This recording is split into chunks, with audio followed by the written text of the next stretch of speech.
What is going on, everybody? I am your host, Slackerz, bringing you the next matchup in the Ultimate Smash Bros. DLC tournament. It feels like it's been a while since we've done this. I mean, it's like last Thursday. That's a long time. That's a long time since we've had a matchup. But we back. So, the quick rundown. Of course, we got a matchup today, which is why this video is being made. And we have results for two different matches. So, we have the results from last Saturday, and then results from last Monday or 2 Mondays ago. Whatever, I don't know. Two results. You'll see what we're getting to. So, real quick rundown. If anybody's new and you're wondering what this is, basically this is a tournament just for fun. Just for fun. Of 72 characters, a lot less now. We're pretty far into the tournament, but basically each day on my channel that I can, as long as there's a matchup, I will upload one of the matchups. And then we talk about the two characters. Well, I guess I kind of talk about the two characters and try to make a case why they might make sense for Smash Bros. In DLC for their Fighter Pass. And then, if you want to participate, you're more than welcome to. It's very easy. We basically vote for one of the two characters in the matchup for the day who we'd rather see as a DLC character. So today's matchup, you already know who it is, but you vote for one of those two names down in the comments. How do you vote? Type your vote. Either character A or character B. Or you could vote for both. Totally fine. But remember, one vote per person. Alright, one vote per person. You guys have been pretty good about that lately, but always got to remember that one vote per person. But anyway, rest of the rules. It's a double elimination tournament, meaning a character has to lose 2 times before being officially eliminated from the tournament. So you lose once, you drop to the loser bracket. You lose from there, you're done. If there's ever a tie in the votes once we come to the results, I'll flip a coin on camera. It's just the best and fairest way to break the tie. And then each matchup, voting-wise, will only last for 1 week. So, you know, today's Monday, which means the voting, it gets cut off next Monday. So anything that comes in after that doesn't count. So, yeah, it is what it is. So let's get to the results. So the first results, which we were supposed to have just this past Saturday, but there's no matchup, so I couldn't show you guys the results, but don't worry. Results are good. So that matchup was from Sora from, well, Kingdom Hearts, taking on Spyro the Dragon. And this is a loser bracket matchup, so someone's getting eliminated. I had quite a bit of views and quite a bit of votes as well. This one is a good one. I was a little surprised with just a little bit surprised with the outcome. Well, you already know who's in the matchup for the day, but here you go. Spyro ends up beating Sora 81 votes to 67. So that means Spyro gets to keep moving on, at least for one more matchup, at least for one, because again, loser bracket means Spyro already has a loss.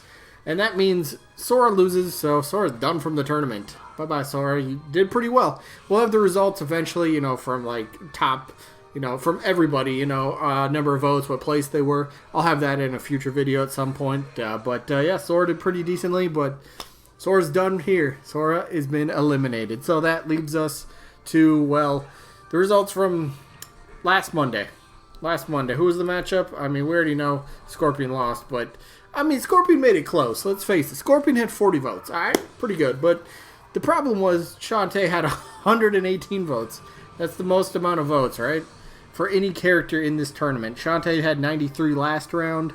Yeah, I don't think anybody's had broken 100 votes this tournament. I'm pretty sure nobody has. So Shantae breaks the century mark with 118. You can't stop her. You can't stop her. Yeah, I guess let's just get to the matchup for the day, which is another strange one, but it's a cool one. It's a good one. I like this one. Scorpion and Waluigi.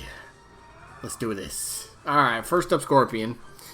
Mortal Kombat, you know, violent, bloody, gory sort of stuff.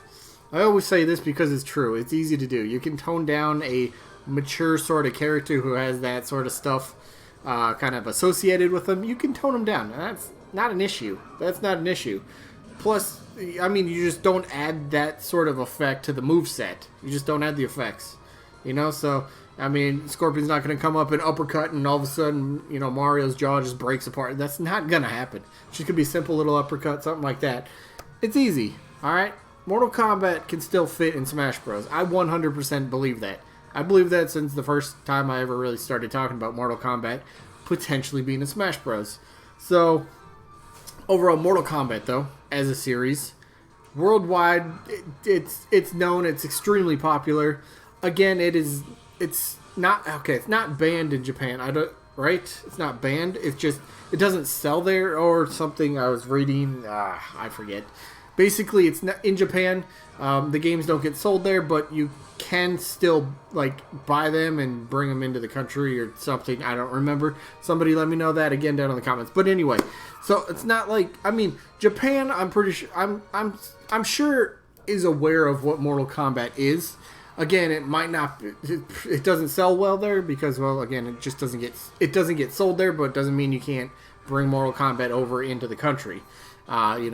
Buying on a different system or importing it from somewhere else or something like that, which is totally fine. But again, worldwide, no, it's known around the world. That's what I'm trying to say. When has that ever really been like a big factor? I know it's Japan we're kind of talking about, but I mean, go back to Melee when Marth and Roy got announced. Here in the West, United States, I mean, there is a ton of people who had no idea who these characters were. And that was for I get that was for the base roster, and that's kind of a little bit of different premise there. So it's kind of like, well, base roster, and you get like these two characters that are practically pretty much identical. Why are they taking up these two slots? And people over here have never heard about it. So how does that relate to DLC? Well, DLC is a bit different.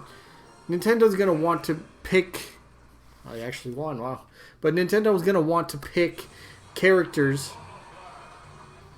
Piranha Plant wins. All right, but characters actually, Nintendo's gonna want to pick characters that are gonna draw in hype and buzz and just get people talking again. And Scorpion, Mortal Kombat series, it would do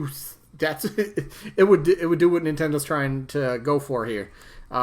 Plus, it's a fighting game franchise, obviously, so movesets already made. Don't really have to think about it. Just pretty much go, all right, they do this in the fighting game. All right, put that into their moveset for Smash Bros. Easy peasy, all done with that. So, overall, Mortal Kombat maybe is facing a little bit of an uphill sort of climb with, again, some people definitely thinking the intensity, the violence of the series could kind of hold it back a bit, which, again, I think you can still make work. And then not being sold in Japan can kind of hold it back, yeah, I guess, but I mean that hasn't stopped characters before, so I don't think it would stop at this time. But I don't know. I think it'd make a pretty fun character, honestly. Plus, just to have Mortal Kombat against. I always say this, but I want this. I say it because I do want it. Mortal Kombat versus Street Fighter, Scorpion versus Ryu, Scorpion against Ken, something like that. That's a dream match. Plus. And then just think about all the amazing third-party matchups. You could have Scorpion against Cloud, Scorpion against Mega Man, against Sonic, against Pac-Man, against blah, blah, blah. You get it? You get it. All right, that would just be insanely epic. I would love to see that. Unfortunately, I wouldn't like to see that more than this guy because we all know at this point, that's why I wear the hat every time he has his video or his results or whatever. Waluigi is my number one want. So... yeah, I'm telling you right now, what a surprise, right? Slackerz is voting for Waluigi. He gets my vote. So, yes, he's an assist trophy. I'm pretty sure we're all aware of that at this point. I still get a person here and there. I mean, I don't care because it's just like it's funny to me when I try to talk about the character and somebody just drops by. I go, "Duh, he's an assist trophy. Didn't you know that?"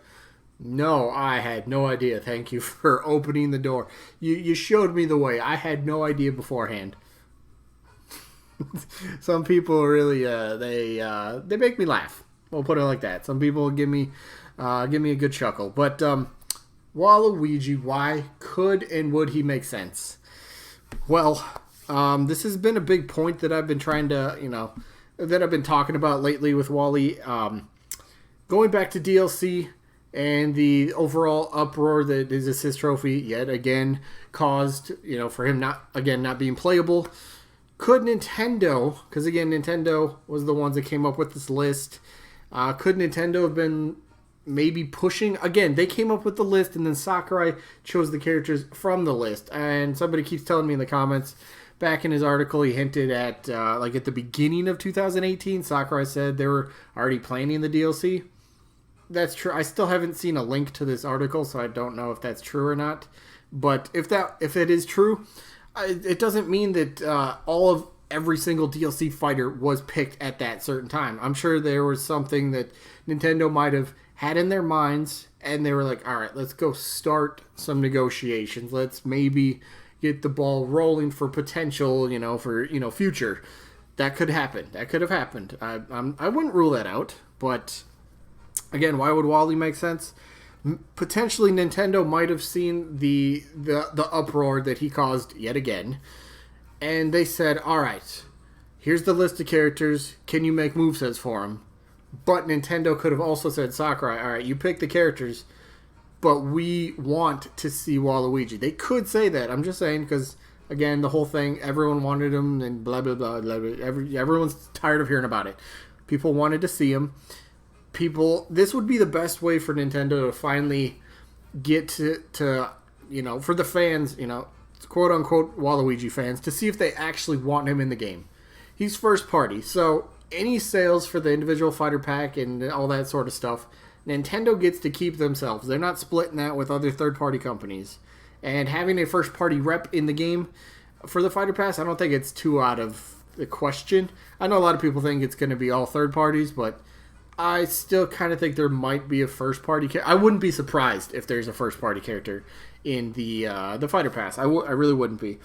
So, overall, but I mean, then you got to tackle the whole assist trophy thing. Like, this whole thing can keep going, and it's really weird. But if he gets in, right, you would have even more controversy with Waluigi getting in. I get it, but because an assist trophy being promoted to a playable character in the exact same Smash Bros. Game has never happened before, and if it did, yeah, that would cause a little bit of backlash again. Well, why didn't characters such as, Bomberman or Isaac or Skull Kid or Shadow, why didn't they get promoted as well?